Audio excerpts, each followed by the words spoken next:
1280만 원 가지고 집을 한 30개 정도 모았던 것 같아요. 그거 가지고 2017년, 18년 정도 됐는데 그때쯤에 제가 임차인 140명을 만들었었죠. 100억 정도 했던 물건인데 65억 정도의 낙찰 받은 것 같아요. 2층부터 7층까지 병원이었고요. 대출 1금에서 100% 받았어요. 안녕하세요, 양재시원입니다. 경매 찐고수 초대석. 오늘은 첫 손님으로 정말 엄청난 분이 와 주셨습니다. 월 임대료 1억 달성 20년 경력의 부동산 투자자 루블님과 함께합니다. 박수! 소개 한번 부탁드리겠습니다. 안녕하세요. 투자로 밥 먹고 사는 루블입니다. 제 소개를 하자면요. 제가 대학교 4학년 때 공인중개사 자격증을 땄어요. 저는 이제 경매를 배우고 싶은데 어떻게 하면 배울 수 있을까 해가지고 이제 중개법인 경매 컨설팅에 들어갔었고요. 경매 컨설팅에 들어가서 한 3개월인가 정도 이제 다른 사람들 뭐 임장도 대시하고 컨설팅 보고서도 쓰고 막 하다 보니까 이게 정말 될 것 같아서 그때 이제 부모님한테 처음으로 이제 가서 무릎을 꿇었죠. 그 제 앞으로 들어져 있던 청약저축 통장이 1680만 원이었거든요. 제가 막 책도 많이 읽고 열심히 하는 모습을 보면서 부모님이 처음으로 저를 도와주셨고요. 2003년, 4년, 5년 막 이때가 엄청 부동산 호황기였거든요. 그때 이제 재물권도 많이 했었고 고객물권도 하면서 그때 한 수백 건을 했던 그 경험이 결국은 이 투자자로 지금 살게 하는 밑바탕이 됐던 것 같아요. 그러니까 4년 정도 됐을 때 그때쯤에 제가 중개법인 거기에 상무가 됐었고요. 그때 제가 1680만 원 가지고 집을 한 30개 정도 모았던 것 같아요. 컨설팅 같은 거 하지 말고 그냥 투자자로 살자 하고 이제 회사를 그만두고 나왔죠. 집을 다 팔아서 주택 신축 판매업이랑 시행을 했었는데 결국은 그게 안 됐죠. 망했던 이유가 뭐냐면 저랑 같이 했던 종건 대표가 횡령이 좀 있었고요. 저는 어느 날 이제 집에 있는데 이제 초인종이 막 눌리면서 막 사람들이 웅성웅성 되는데 근데 저는 이제 공사비를 줬는데 하청분들이 돈을 못 받으신 거죠. 제가 이제 건축주거를 아니까 저한테 돈 달라고 왔는데 나중에 이제 보니까 거기에 횡령이 있었고 은행 빚이랑 그분들 모든 걸 다 떠안고 이제 제가 그만한 거죠. 공인중개사 사무실을 그만두고 집으로 들어올 때가 1000만 원이 현금이 남았었어요. 망했다기보다는 그냥 벌었던 돈을 다 이제 까먹은 거죠. 1000만 원 갖고 나왔는데 솔직히 이제 다시 해야 되니까 그때 저는 제 차를 팔고 와이프 차를 타고 다니고 롤렉스 시계도 팔고 금도 팔고 2억 정도를 종잣돈을 만드는 것 같아요. 그거 가지고 2017년, 18년 정도 됐는데 그때쯤에 제가 임차인 이제 140명을 만들었었죠. 그리고 이제 지금은 이제 부동산 매매 임대법인 한 4개, 지금 한 1개 더 늘어가지고 한 5개 정도 운영하고요. 그냥 전업 투자자 하고 있습니다. 아까 이제 1억에서 2억 정도를 이제 모으시고 이제 어떻게 하다가 140명의 임차인의 이런 임대인의 삶까지 말씀해 주셨는데요. 처음에는 이 투자금으로 어떻게 좀 불리게 되셨는지 너무 궁금해요. 1억에서 2억 정도 사이를 가지고 할 때는 제가 제일 잘하는 게 뭐지라는 생각을 했던 것 같아요. 그래서 그럼 소액 투자, 뭐 주거형 투자를 해보자라고 생각을 해서 지금 뭐 수요 공급이라든가 그다음에 소액으로 할 수 있는 방법이라든가 지역이라든가 이런 거를 한 10개월 동안 공부만 하고 있다가 2013년도 그때부터 이제 매입을 시작했던 것 같아요. 그때는 집을 사면 바보다. 그다음에 무조건 전세로만 해야 된다. 그러면 정말 모든 그 공급도 없고 그다음에 그 모든 규제나 뭐 나라에서도 그 임대사업자는 적극 밀어줬고 그다음에 사람들은 집을 안 사고 전세만 들어가니까 매매가하고 거의 소액으로 할 수 있어. 그때 이제 투자를 이제 이건 되겠다라고 생각해서 제가 그 주거형 투자를 하기 시작했고요. 제가 그때 직접 매입가가 1억 3천이면 제가 인테리어를 올 수리를 했었어요. 그러니까 화장실 다 뜯어고치고 타일도 베란다 타일도 다 고치고 싱크대도 바꾸고 그 바닥은 장판 대신 그 강화마루 깔고 그다음 전기도 조명이나 이거 다 새로 하고 인테리어 비용이 그때 450에서 500 정도에 끊었거든요. 제가 직접 했었으니까. 그러면은 이제 1억 3천에 사서 1억 3,500에 전세를 좀 많이 났는데 그러면은 이제 그 취득세 포함하고 뭐하고 하면 한 채당 거의 뭐 300만 원에서 500만 원 정도 투자됐던 것 같아요. 그러면서 2013년, 14년 때 초창기에 그때 한 20개 정도를 아파트를 매입했던 것 같아요. 지금부터 20년 전에도 경매를 사서 이제 상가를 매입하고 있었거든요. 근데 한번 힘든 상황이 돼 보니까 어떤 상황에서도 현금 흐름이 없으면 저 같은 사람은 직장을 다니는 게 아니까 현금 흐름이 없으면 그런 상황에서 버텨내기가 쉽지 않다라는 거를 생각을 해서 그때 이제 상가를 맘모스 타워라는 거기를 이제 낙찰 받았죠. 그 물건 자체가 뭐였냐면 위반 건축물이었고 고시텔이었는데 임차인이 51명이었고 낙찰받고 난 다음에 전체를 철거하고 분할한 다음에 25개로 나눠서 임대를 세팅했는데 성공을 해서 이제 거기서 한 달에 임대료가 1,700 나왔던 것 같아요.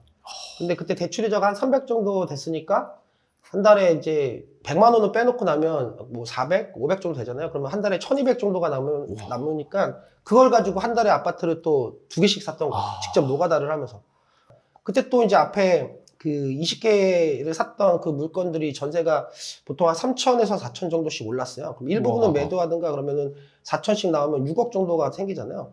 그럼 이걸 가지고 24평, 그다음 32평 이렇게 해서 그 아파트 개수를 늘려가고 그리고 난 다음에 이제 상가도 계속 꾸준하게 매입을 했었으니까 그래서 4년 정도가 지났을 때 임차인이 140명 정도 됐던 것 같아요.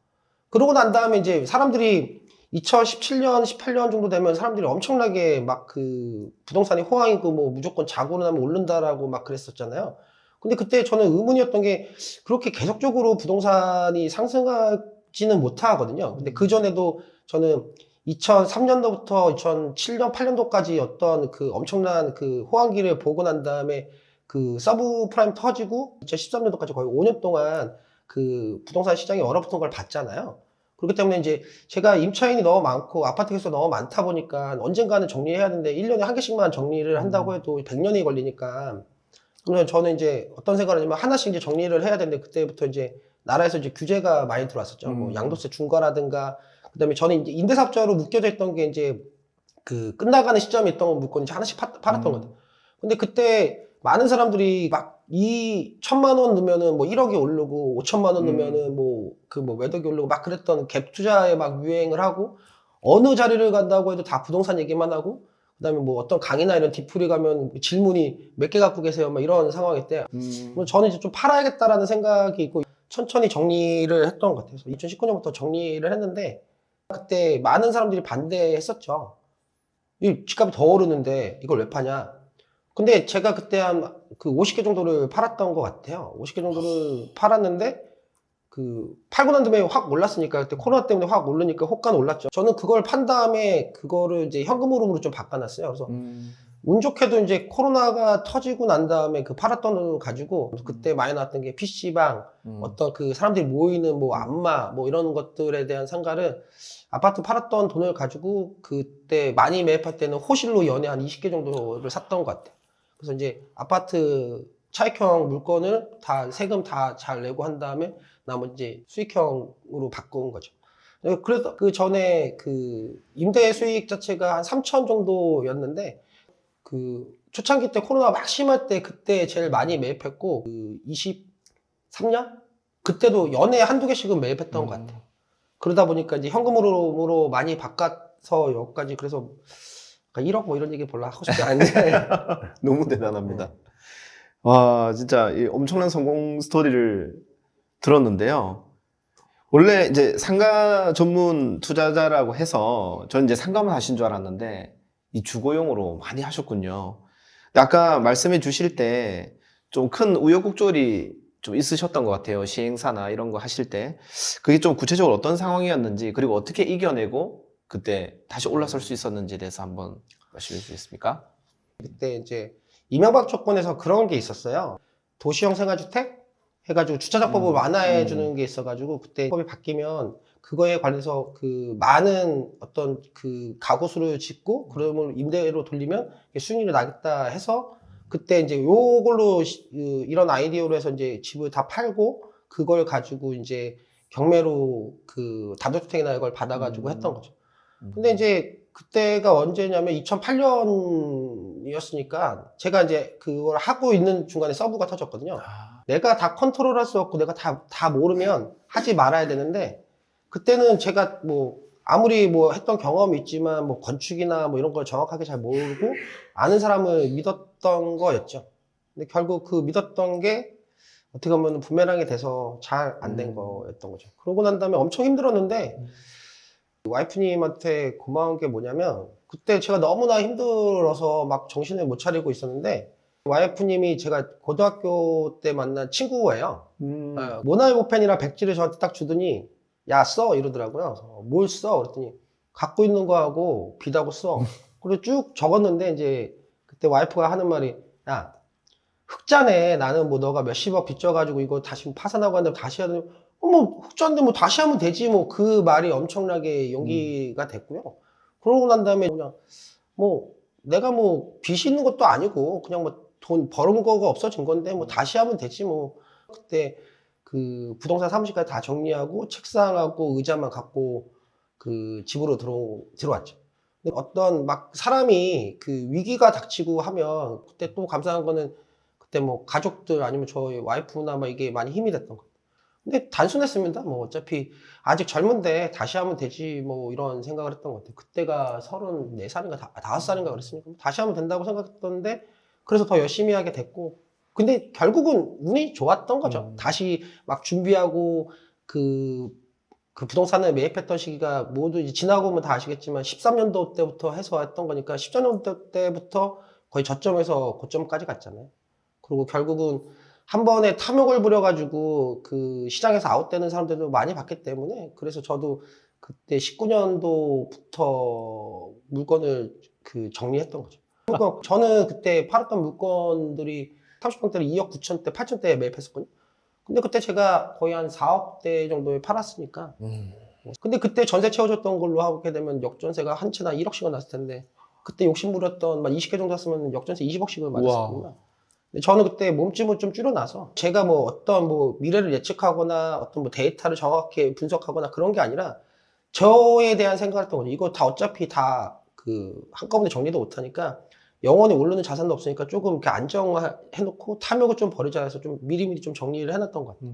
근데 또 운 좋게 그걸 팔고 난 다음에 코로나라는 게 터져가지고 현금으로 바꿔놨던 게 결국은 다 운이 좋았던 거죠. 8년도 때부터 2013년도 4, 5년 동안 시장에서 아웃되시는 분들도 많이 봤거든요. 그때 뭐 갭 투자를 해서 뭐 1,000만 원 가지고 뭐 했는데 1억이 올랐다고 하면 반대로 역전세로 그렇게도 될 수가 있는 거잖아요. 그래서 그때 저는 그냥 조금 미리미리 선제적으로 대응했던 게 운 좋게도 그 시장에서 살아남게 된 것 같습니다. 그러니까 제 돈 넣고 투자한 지가 21년 됐으니까 21년을 살아남은 투자자다 라는 얘기를 하는 거죠.